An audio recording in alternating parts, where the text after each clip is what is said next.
Hello, everybody. Welcome back to the NBA Front Office YouTube channel. Appreciate all the support we've been getting lately. Make sure you do subscribe if you're not subscribing already and turn on notifications so you get notified every time we have a new video coming out. Today, we've got a number of different rumors to talk about some really key players in the NBA. We're talking Damian Lillard, Ben Simmons. There's perhaps a coaching change on the way, in addition to Marvin Bagley, a former fairly high draft pick that could be on his way out from Sacramento. Keith, what do you want to start with?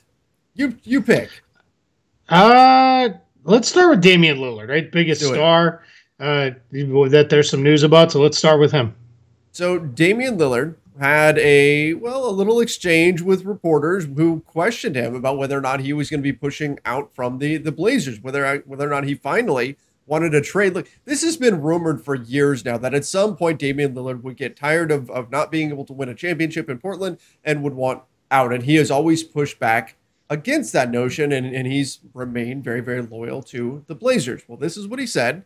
He said, at this point, there's a lot of things being said, sometimes words being put in my mouth. I haven't said anything. All the people who've covered me since I've been in the NBA, they know if there's something to be said, or if I think I have something to say, I'm going to say it. There's been a lot of talk. Nobody's heard me say any of these things, but anything I have to say, I'm going to say it directly to Neil.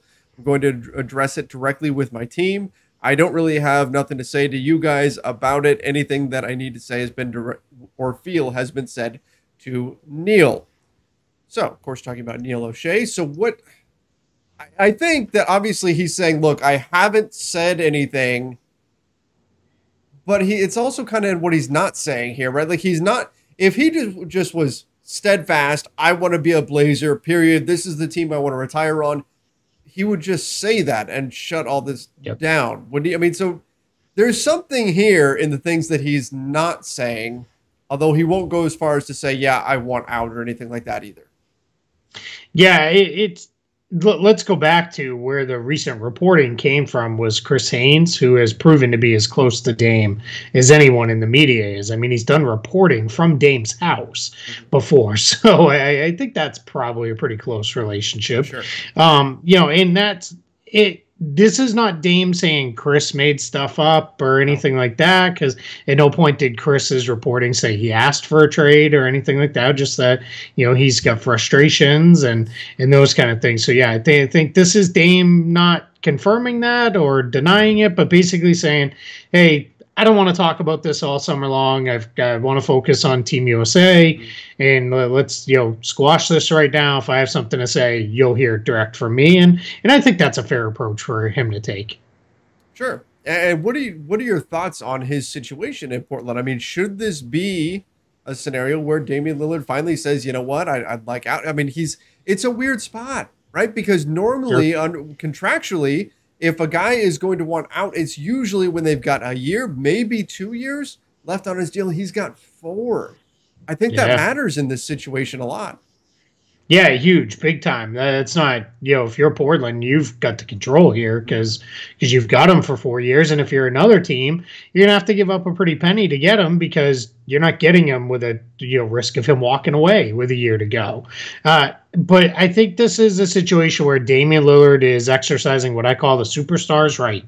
It's either you're right after you've given a decade essentially to one franchise and you've made one run to the Western Conference Finals, I think it was, and that one was kind of the one where it was like, when everybody was hurt and banged up and blah, blah, blah. But they've never really pushed over the top into being a finals contender repeatedly. And I think if you're Damian Lillard, you have to look at that and say, you know what? Either make changes to get us there, or we're going to have a different conversation. And I think that's what we're starting to see the groundwork laid for. I don't think he's going to ask out this year and say, I want to trade, I want to be somewhere else. But I think what he is doing is he's kind of putting Neil O'Shea and ownership on notice of, hey, make this situation better, get us to a better place, or we're going to have that conversation probably a year from now. Right. And that makes a lot of sense for him. Look, this is a guy who's wanted to stay in Portland, and if they can figure it out, he wants to do that. But if they can't, maybe there's a point. Look, he's getting older. There may be a point where he just says, look, I want to win before my career is done, and maybe that has to happen somewhere else. But again, I think it's pretty clear that we're not at that point yet. sorry for all of you with teams that are hoping for a Damian Lillard trade. And I guess really I'm talking to fans of 29 teams around the NBA because everybody would love to have Damian Lillard. But he is not the only big name that's been out there on the trade market. Another one is Ben Simmons, who, man, that was a spectacular flame out in the playoffs that we saw with the Philadelphia 76ers. That was just a mess. We've heard different rumors about what his value might be on the trade market, about how motivated the 76ers might be to go for him. But Keith, when this first came out, when we first started discussing a few weeks ago, Ben Simmons potentially being on the move, one of the teams that you said would make a lot of sense for him was the Minnesota Timberwolves. And lo and behold, John Krasinski from The Athletic says that, yeah, the Timberwolves will indeed be in on a Ben Simmons trade if that is something that the 76ers want to pursue. So how do the Minnesota Timberwolves factor into these discussions, and do they have enough ammunition to actually get this done? Yeah, well, then the reason I propose it mostly is I don't need to go too deep into the details, but I believe Ben Simmons' next spot, he needs to be at the 4. Excuse me, he can't be at the 1 anymore.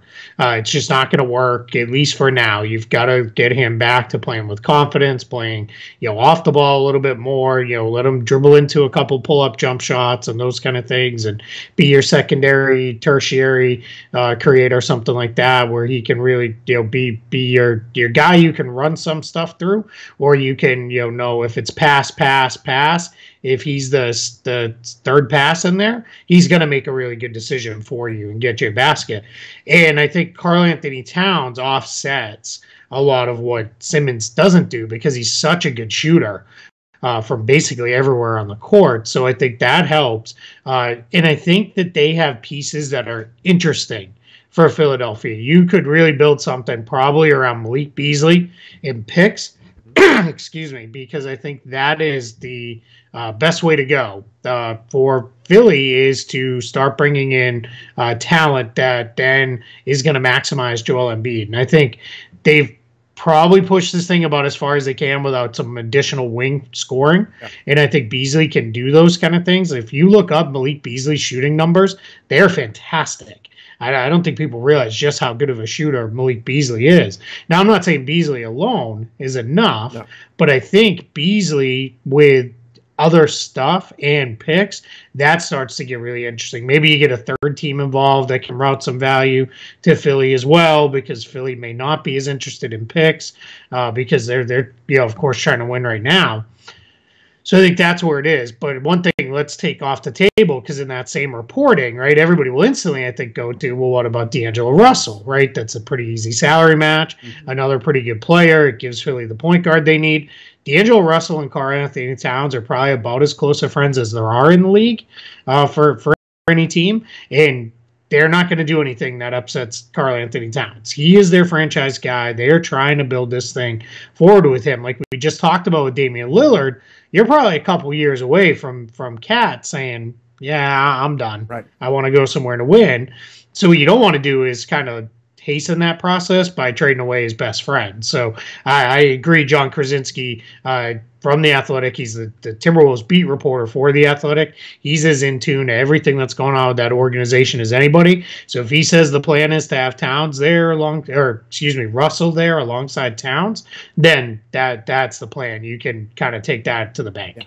Yeah, agreed. And it would make sense where if you're the Timberwolves, that has to be your priority, is keeping Karl-Anthony Towns happy, and that probably means hanging on to D'Angelo Russell. I mean, that was, aside from the talent that D'Lo brings on the floor, that was the added benefit of why you go and get him. It's to help placate Karl-Anthony Towns and hopefully keep him around for the long haul. You mentioned Malik Beasley, 39% from three for his career, shot 40% last season, 42% the season before. I mean, look, this guy can shoot the ball. That's for sure. He's going to be turning 25 coming up this season. Averaged 20 points per game season before last, and just about 20 again this last season. Obviously, there are a few complications that come with him and everything, but still a very talented player, and maybe you can add in some other pieces to get something done. The 76ers, what do you think? I've seen some recent articles lately that have suggested that Ben Simmons has more trade value around the NBA than what a lot of people were throwing out there right after we saw all those struggles in the playoffs. Yeah, it absolutely does. It went way too far. I mean, but that's right the world we live in. It's, guys are great or they suck, and there's very little in between. And, No. Worst contract in the league, We, best there contract in are the no league, overreactions. Come on. Right. Yeah. Not on this show. That's what we do not That's do right. here. Hopefully. So that's hopefully why you're here with us, to be a little more balanced than that. But yeah, Simmons is, in my opinion, the most versatile defender in the NBA. We talk about can defend 1 through 5 a lot, but he's really the only guy who actually does it. He defends all 5 positions about an equal amount of time and about equally as well. Yeah, he has a little bit of trouble with the really quick little point guards, and he has a little bit of trouble with the really big centers. Wow, right? If that's a little bit of trouble on either end, That's and then incredible. everybody else he can really lock down, yeah, he's great. He remains an elite playmaker. His passing skills are right at the top of the league. He's as good in transition as there is in the NBA. His problem is he's just got that fatal flaw of he's gone from a not a good shooter to being an unwilling shooter. And that's, a problem. I'll say that over and over and over again. I always use Marcus Smart as the example. When Marcus Smart was a very bad shooter, teams still had to defend him because you never knew if he had that night where he got his first couple to go down, that might turn into one of those nights where you hit 6 or 7 3-pointers, and now you're in trouble. So teams still defended him. Once a guy becomes a non-shooter, there's times when you can see if Simmons gets the ball around the arc, his defender drops not only a mile off, but sometimes will completely turn his back to him. Because it's like, I don't, you're not doing anything. It doesn't matter, right? So what they need to do, whether it's Philly or his next spot, is just get him back into taking a couple dribbles and taking a pull up, or get him back to overpowering guys to get to the line. And that's the thing is now, I went through this with Rajon Rondo, covering him with the Celtics. He went through a period where he would no longer drive because he didn't want to get fouled. And when he got into that point, he just wasn't the same player anymore, and that's really where his game fell off. So hopefully Simmons gets back to being an attacking player, a guy who will pull up. Hopefully they can do what they can to fix that. But it's funny because his value is still good. I heard people saying they're going to have to give things up with him to get off the contract. That's crazy. That's there's probably 4 or 5 teams that are like, nah, we're good. We're not interested. But that still leaves 20 plus teams that are gonna say, yeah, if we can get him, for something here, yeah, we're gonna do it. And Philly's only gonna make that move if it's something that makes them better. Now it's Daryl Morey, so we know if he has something that he believes makes his team better and puts them closer to contending for a title, he'll absolutely do it. He's not gonna feel bad about it, but he's not gonna trade him just to trade him. And something to keep in mind too, Gerson Rojas. I know I'm blunt. Rosas. Yeah. Goodness gracious, it's been a long day, Keith. But he and Daryl Morey, they've got history from Houston. Yeah. So these kinds of things matter. Look at what happened when the Timberwolves sent Kevin Garnett to your Celtics, right? Like there was a relationship there, right, between Kevin McHale and Danny Ainge. It helps. These kinds of things can help in trade negotiations. So that is certainly a factor, as well as I like the point that you made about him being an unwilling shooter. That's something that, look, for any Lakers fans that are watching, what we're talking about when we go back and talk about Rajon Rondo, we talk about Marc Gasol. Sometimes, we focus in a lot on 3-point percentage, right? Whether or not a guy is efficient from behind the arc, but willingness to shoot matters too. The volume matters. And think if we want to go with the most recent example, Marc Gasol, who shot a really strong percentage. In fact, he finished the season at 41% from 3. But how often did teams leave him behind the arc because he was more hesitant to shoot, because he didn't shoot that many of them? So there wasn't that mad dash scramble. Oh my gosh, this guy is going to eviscerate us from behind the 3-point line, like you get with some of the higher volume shooters that are out there. So that is also critical. It's not just can Ben Simmons hit the shot. Is he willing to take those shots as well? Is he willing to have the volume of shots that he needs in order to at least make the defense respect him? Because right now that's not happening. Yeah, absolutely. Yeah, you can't win with a primary ball handler who will not shoot. Yeah. It's just impossible. It makes everything way too hard for the rest of your defense to put things together. Or your offense rather, to put everything together.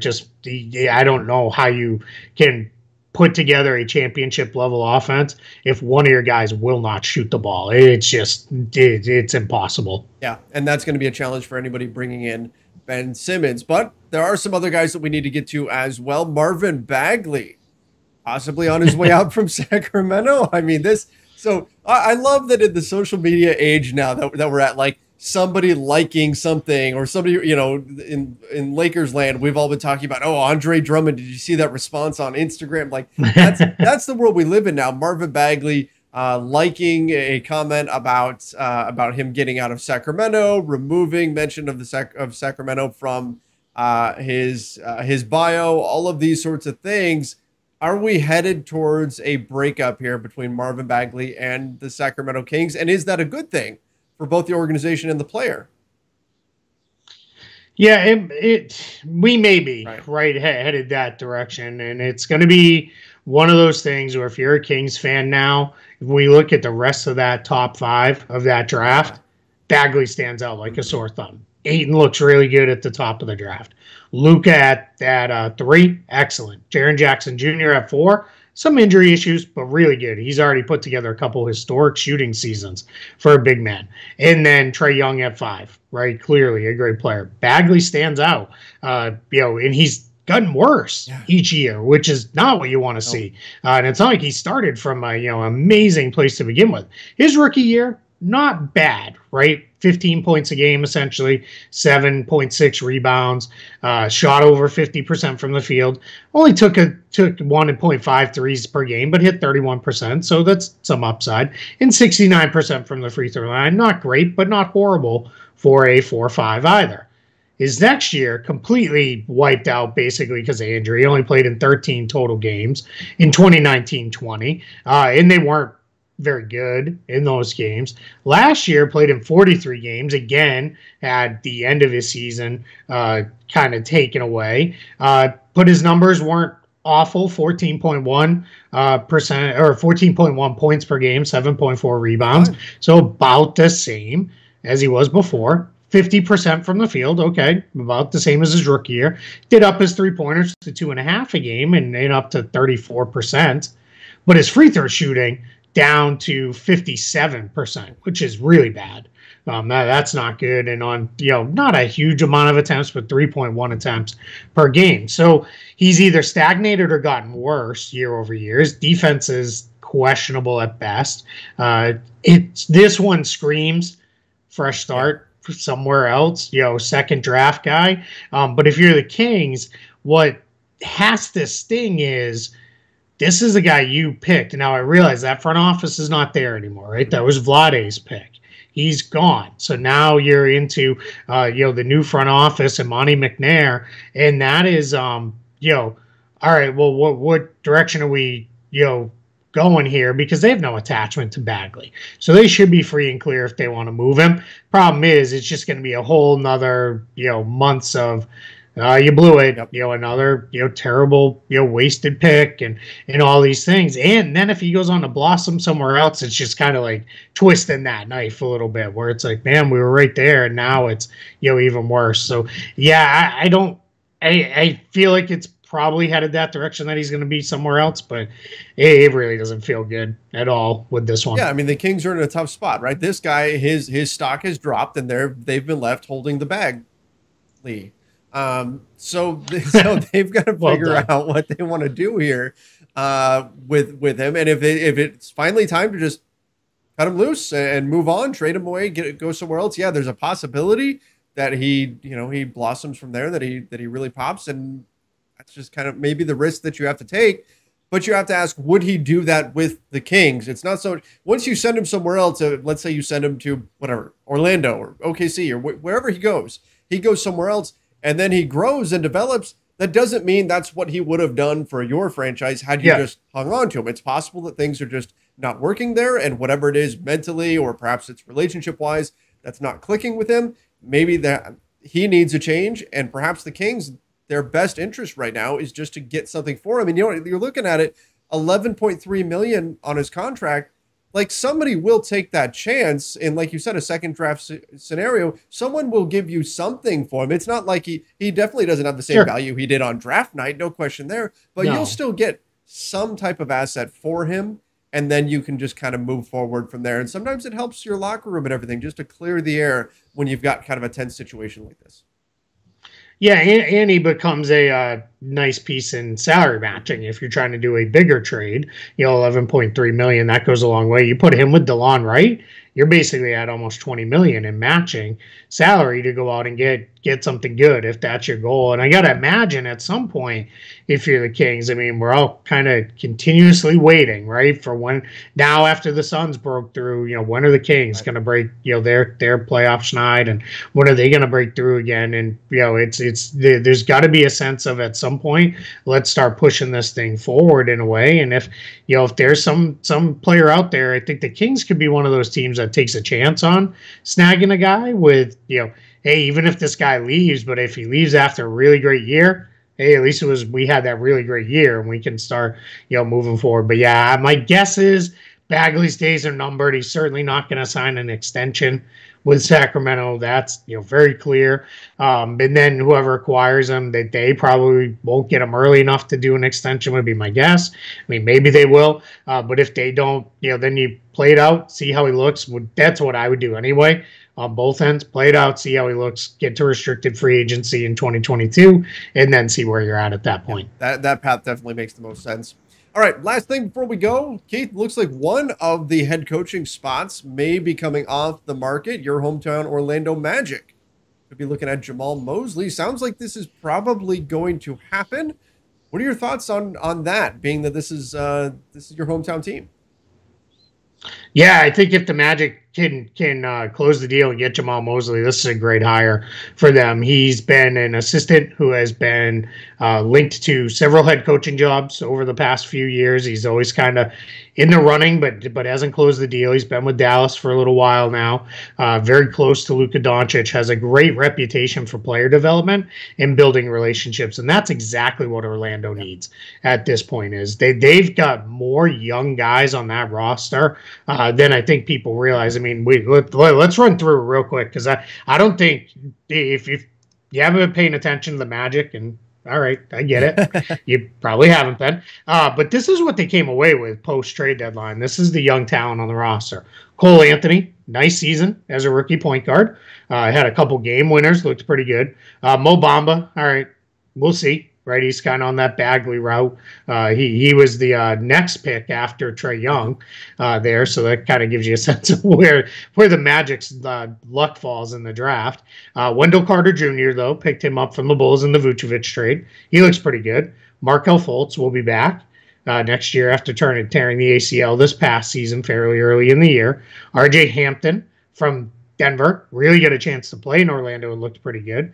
Jonathan Isaac coming back. At the very least, Isaac has all defense potential. Chumo Kiki coming off his rookie year when he sat out for a year and had a nice rookie year. That's all your young guys, and they have picks, 5 and 8 in this draft. So you're going to come away with a couple more good young players. So 100%, whoever you hire has to come in with the idea of player development being priority 1, 2, 3, 4, all the way down to 10, I think, is just develop these guys into something. There's definitely some guys you got to figure it out with, Carter and Bamba. My guess is they just kind of split those two and let them battle it out all year. And whoever's left standing in the end, maybe that's the guy you move forward with. But yeah, this team's loaded with really interesting young potential. They're going to add a couple more guys at the draft, most likely. I know there's a lot of people hoping maybe they could trade up and get in there. I just don't know that anybody's going to be willing to do that. Out of that top 4, I'm not so sure. But yeah, if they can get Jamal Mosley, I think player development, building relationships with players, getting things kind of on track here in Orlando, that's an absolute home run hire. Yeah, agreed. And here's the thing, like we talk about the great coaches in the NBA. We talk about how Rick Carlisle is so respected, and Greg Popovich, and all these different coaches that are great. But sometimes the coach for a team that is just starting to really build, that coach has to be a little bit different than the guy that's going to go win you a championship, right? Those two things aren't always the same. A coach who's great at taking a team full of veterans and going and winning a title, it's a little bit different skill set than a coach that understands that, hey, winning is kind of not the main priority right now. It's more player development at this point, and we're on more of a big picture, long-term path. And I think Jamal Mosley would do an excellent job there. And like you mentioned, I mean, when you look down the roster for the Orlando Magic, it's almost laughable how young this team is. I mean, Terrence Ross at 30 is the elder statesman. Like that. And he might not even last through the preseason on this. And he could get traded away. Like Gary Harris at 26. Like that, he could be like if Terrence Ross gets traded away, Otto Porter Jr., he's probably not coming back, right? Michael Carter-Williams is 29, which is insane. It makes me feel old. Michael Carter-Williams is 29. Yeah, I know. Former Rookie of the Year. Yeah.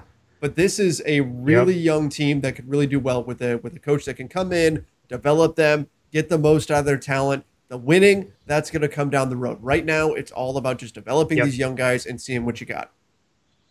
And it's funny, I'll tell you, here in Orlando, people are now more excited about this team than they were midway through this past season. Everybody was excited when they broke through and got back to the playoffs a couple years ago. And then last year, unfortunately, didn't get to enjoy it, even though it happened right down the road. No one was there because it was in the bubble. But then this past year, there was a lot of thought of, all right, they may take a step forward again. And then the wheels just came off. You know, Fournier was out with back injuries. Gordon got hurt. Isaac, of course, got hurt in the bubble. Fultz tore his ACL fairly early in the year. Vucevic dealt with a bunch of ankle and leg injuries throughout the course of the season. It got, you know, it's comical is not the right word, but just absurd, the amount of injuries that they had. At one point, I think they had 19 guys on roster because they had so many players out and injured. They had a point where they called up a player to play point guard when they were so banged up at the point guard position, and he got hurt in that game. And then they had to waive him because he was hurt and couldn't play again. And then they had to go sign somebody else. So that's what it was like this year for the Magic. So that's, you know, but the fans are looking at it as, wow, you know, hey, rather than this team that, maybe we're the 5th, 6th seed if everything goes right, now we have a chance to really build this thing back and build it right. And I think they've got the right guys to do it with Jeff Weltman and John Hammond and their staff in place. I think they're all pretty solid. So, yeah, I think they're in a position to do some really good stuff here in Orlando. It's going to be get the right coach, nail your draft picks, and then let's see where we're at in probably about 2 years. Absolutely. And that's part of why I like the Vucevic trade for them, is it opens up so many possibilities for their future. All right, everybody. Yep. Appreciate you guys for joining us. Hopefully everybody has a great weekend here coming up. Don't worry, we'll be back tomorrow with some more NBA news. I'm sure there's going to be all kinds of things going on around the association, but make sure you do subscribe right here to our NBA Front Office YouTube channel. Turn on notifications and don't forget to like this video as well. Till next time, everybody. See ya and stay safe.